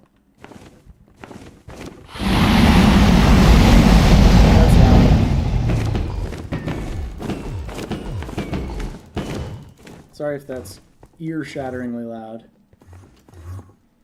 Would have probably took me 10 whole minutes to even try to get one of the end crystals for shooting down like 4 in one go. Yeah, you know, as with most things, it's just practice. I've killed the dragon, I think, 12 times at this point.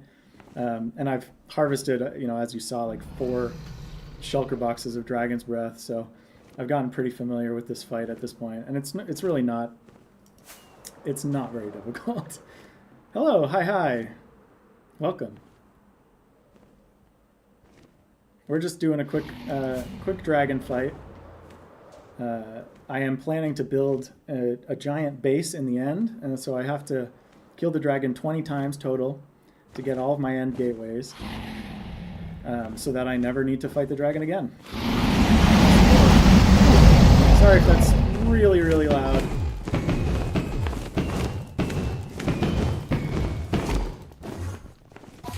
Two more hits. It should be good. Or, you know, or 2 more perches. I mean, sorry about the volume. It's a little hard to balance these things. Oh, perching.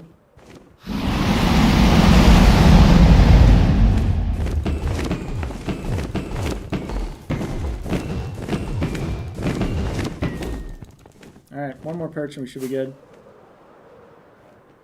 But you can see, I was saying I've kind of marked out the area where I'm going to build a giant new storage system and a big base. It's going to be a spaceship. It's going to be floating in the void.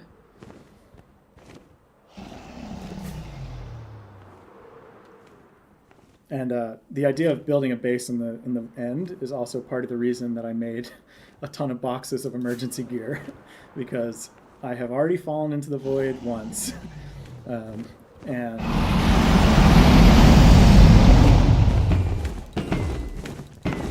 it is very unfortunate to lose all of your gear and not get any of it back because you fell into the void. There it goes, dragon fight done.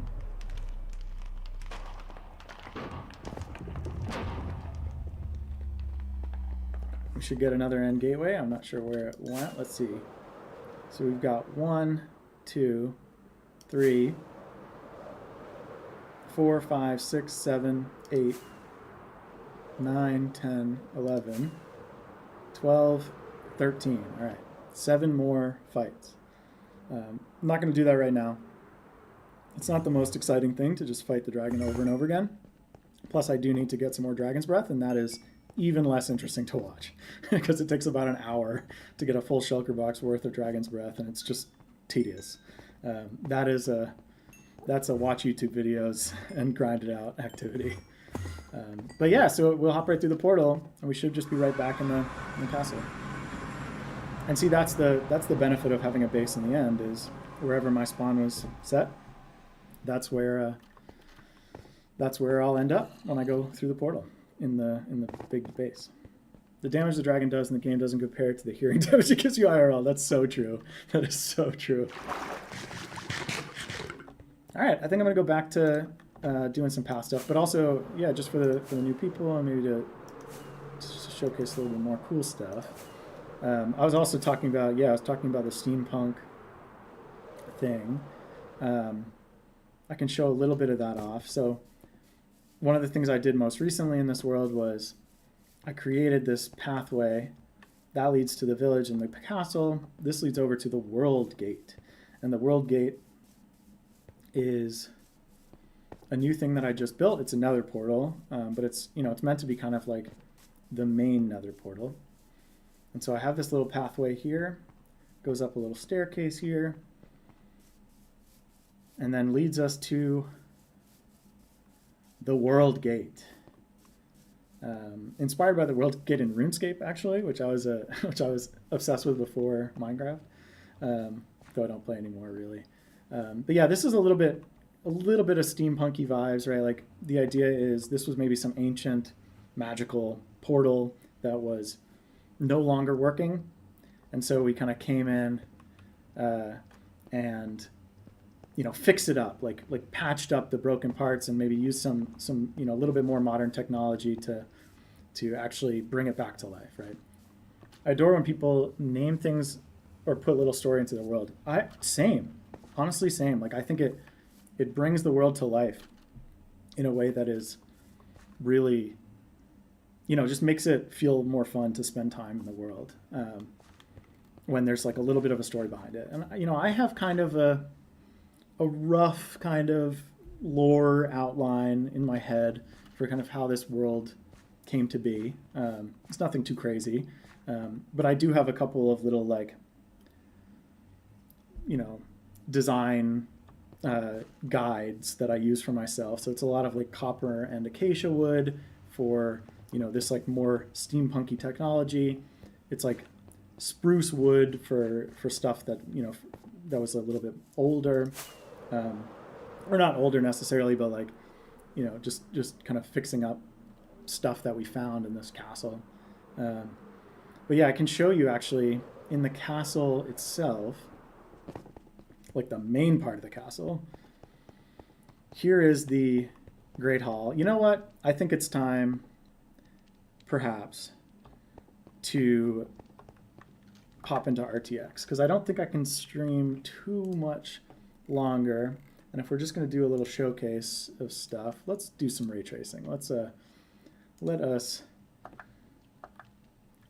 Oh, doesn't that look great? Doesn't that look totally great? Love that ray tracing always works first try with no issues.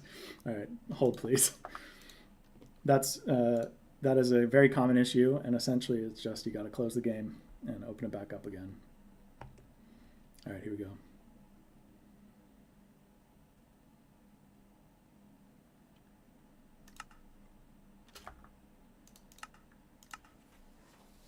All right, hopefully this will look better, and hopefully this will be decent on the stream. I haven't streamed RTX before.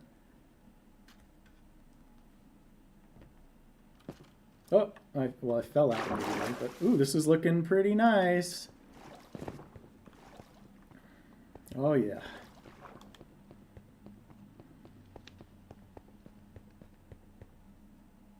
I'm just now realizing your background is a Minecraft room. I don't know what you're talking about. Oh, even better. Yeah, right? Like, look at this. I think this is just so cool. Let's actually get some nice view of the castle here.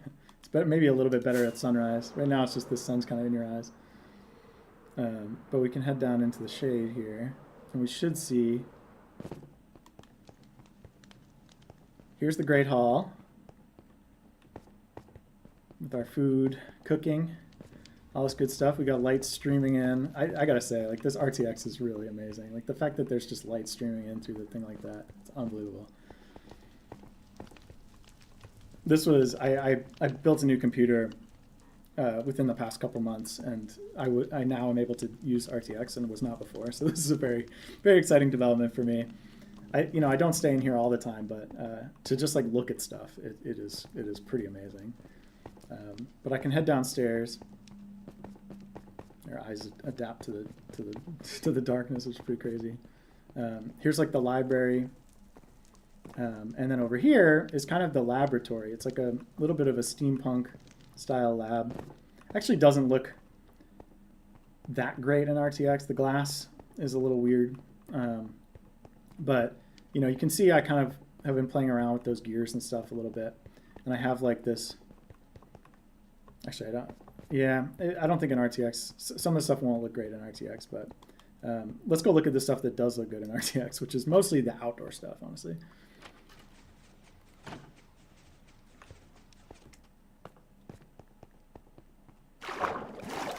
Secret entrance, secret exit.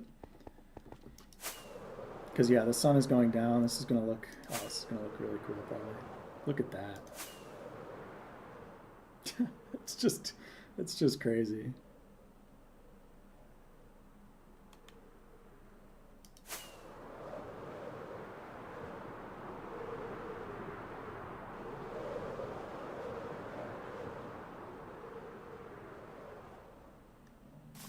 Like the light coming through the coming through the tree like that. It's really the simple pleasures, isn't it? to have seen all this stuff, to know what it looks like, to know how cool it looks in just vanilla, like is great. But the ray tracing just, it adds another element, which is when it comes to just immersion, it's pretty amazing. I need a new computer to actually use RTX, man. Yeah, I mean, I hear your pain, honestly. Like it was a big decision to make the jump, but ultimately very, very glad. It's so cool. Thank you. I appreciate that. Yeah, look at that light coming through. It's just crazy. And there's the world gate, which looks particularly magical and ominous in RTX as well, in a way that's really cool. I think what we should do, I don't know if you were here when I rode the roller coaster earlier, but I think that's the next move. The sun's going down. We're doing a little roller coaster ride.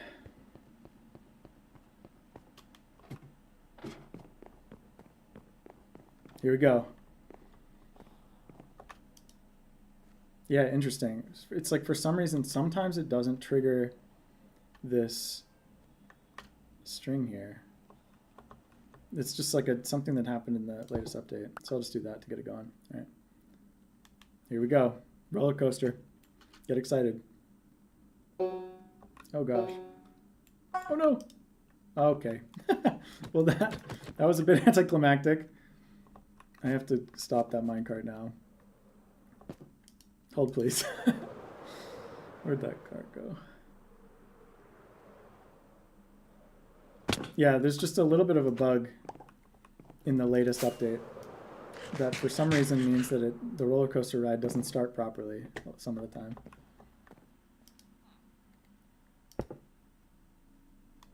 My nether portals usually have like nether stuff spilling out, like, you know, nether corruption or something. I love designing them that way. Yeah, that's a really cool idea.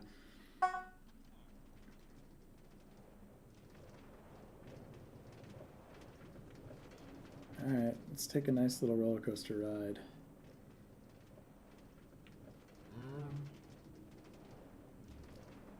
The ship in the distance.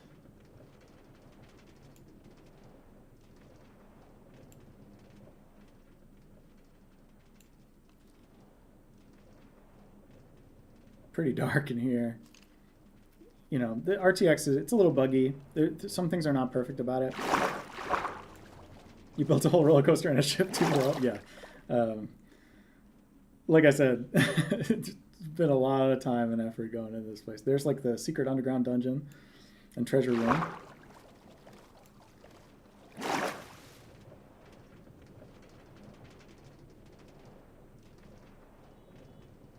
This is like the industrial area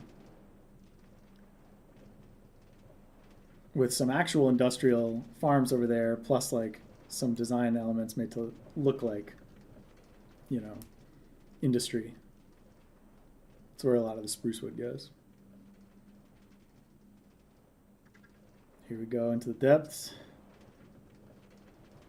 Oh. I need to refill that with TNT. There's a sound, supposed to be a sound effect there. Oh.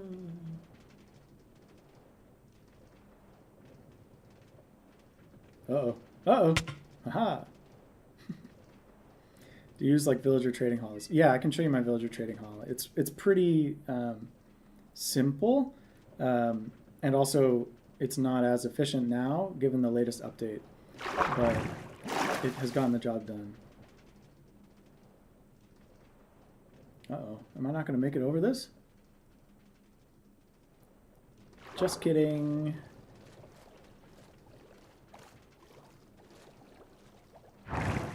Underwater looks pretty amazing in RTX, though, I gotta say.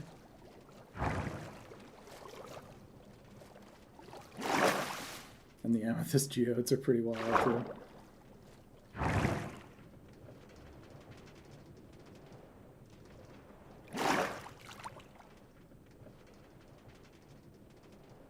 Out of the water tower.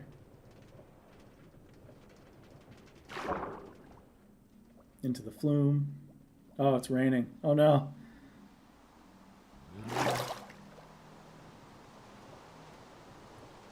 Roller coaster gimmicks and attractions too. This is better than most regular ones, I think. I really appreciate that. That was kind of the goal.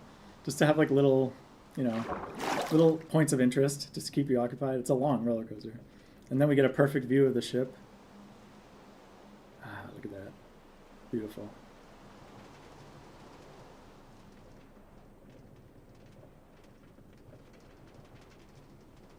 Back over the bridge in the other direction. We actually make the jump this time.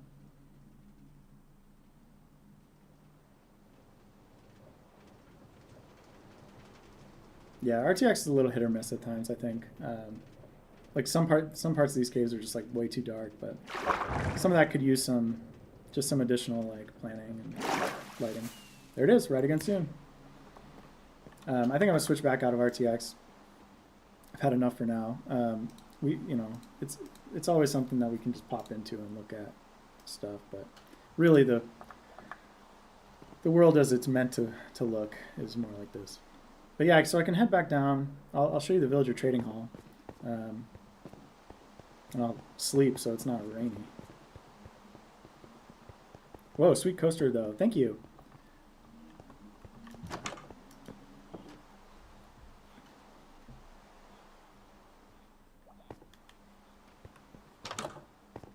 These are my my castle wall guards, my watchers on the wall. They, you know, protect us from invaders.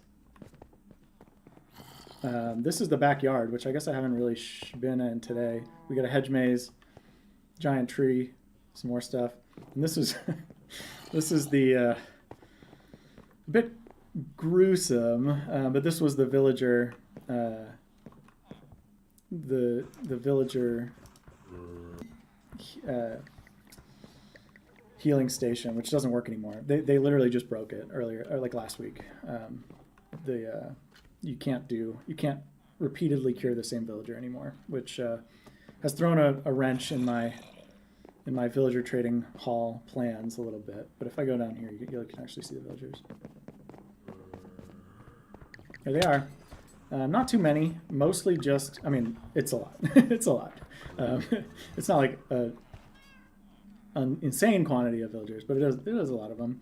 Mostly it's just to get all the different enchanted books, and then some other things that are just like very convenient to get from villagers, like redstone, bottles of enchanting, diamond gear. But with the villager changes that are presumably right around the corner, some things are going to change. And I don't know if they're going to break all the existing trades that I have with these guys. I'm hoping that they don't. I'm hoping they leave them the same for any villagers that already exist. But the new villager rebalance that is going to come out is going to make it so that it's a lot harder to get a lot of these trades. And they're like the diamond gear, diamond weapons and stuff, like those will actually cost diamonds to get. So it'll just be a discount instead of like an actual trade for emerald. So we'll see how that all goes. This is why I made a ton of emergency gear boxes already, because it's going to be a lot more difficult in the future. But yeah, there's the villager trading hall. More than you find in villages, that's for sure. Yeah, that is for sure.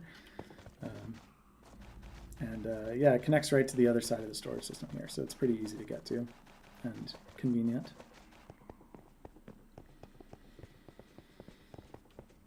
And yeah, there's still a little work to be done on the paths and stuff, but I think might be at the end of my rope here a little bit. Voice is getting a bit tired, appreciate you tuning in. It was super fun to walk through this stuff, and I hope that you've enjoyed watching. And I'm not going to fall into the trap that I have fallen into in the past of trying to promise any kind of consistent schedule. But if you give me a follow, or I guess you're on YouTube, if you give me a subscribe, like you'll see when I'm streaming again, and I'll be back. It's only a matter of time. So my trading halls are like weird because I build little apartments for them because I feel bad when they're all cramped. I agree with you, and that's why I want to do it a little bit differently for piglin bartering. We'll see. Oh yeah, I already subbed. I really appreciate that. Thank you. I hope to see you again in another one. Yeah, I'll catch you later. I think it's that time. Thanks all. Thanks to the 2 people, mostly to you, Glue. Appreciate that. And I'll catch you next time.